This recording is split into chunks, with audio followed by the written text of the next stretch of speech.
తెలంగాణ కాంగ్రెస్ నేతల మధ్య నెలకొన్న విభేదాలు కలహాలపై కాంగ్రెస్ వ్యవహారాల ఇన్ఛార్జ్ మీనాక్షి నటరాజన్ దిద్దుబాటు చర్యలకు శ్రీకారం చుట్టారు.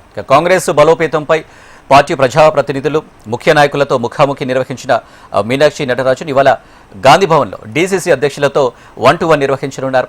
ఈ నెల 17న మంత్రులతో సమావేశం కానున్నారు. పార్టీ బలోపేతం ఎస్ఐఆర్ ప్రక్రియపై అభిప్రాయాలు సేకరించనున్నారు.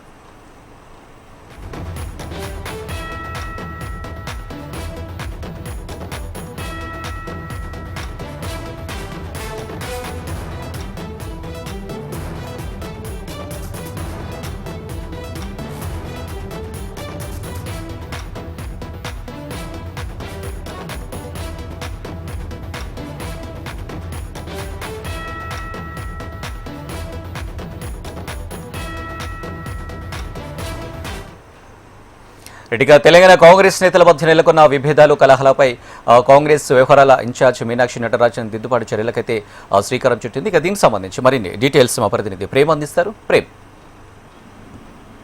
ఏదైతే నిన్న రోజు మొత్తం కూడా అటు పార్లమెంట్ సభ్యులతో పాటు రాజ్యసభ సభ్యులు 4 మంత్రులతో మీనాక్షి నటరాజన్ కలిశారు. మీనాక్షి కలిసి ఆ పార్లమెంట్ నియోజకవర్గం మరొక వైపు జిల్లాలలో ఉన్నటువంటి రాజకీయంగా తాజా రాజకీయ పరిస్థితులపై వాళ్ళందరితో మాట్లాడినట్టుగా కొంత సమాచారం వచ్చారు.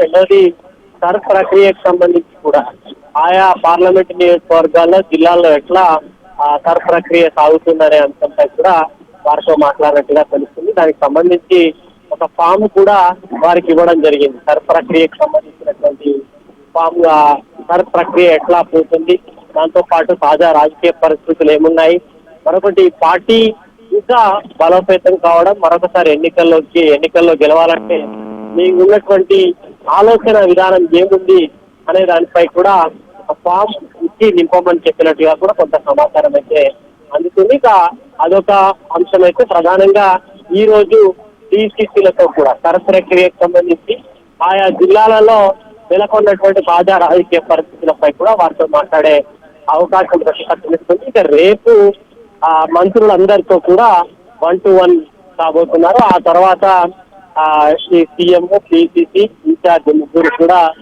కార్పొరేషన్ చైర్మన్లకు సంబంధించినటువంటి ఎంపిక ప్రక్రియను పూర్తి చేసేదానిపై కూడా రేపు ఒకటి సమావేశం కూడా ఉంది. మొత్తం 3 రోజుల షెడ్యూల్లో మొదటి రోజు పార్లమెంట్ సభ్యులు, రాజ్యసభ సభ్యులు, ఎమ్మెల్యేలు, డిసిసిలు, ఇంకా చివరగా మంత్రులు వీరందరితో కూడా సమావేశాలు పూర్తి చేసుకొని దానంతరం మళ్ళీ ఢిల్లీకి ఇన్ఛార్జ్ మీనాక్షి నటరాజన్ వెళ్తారని.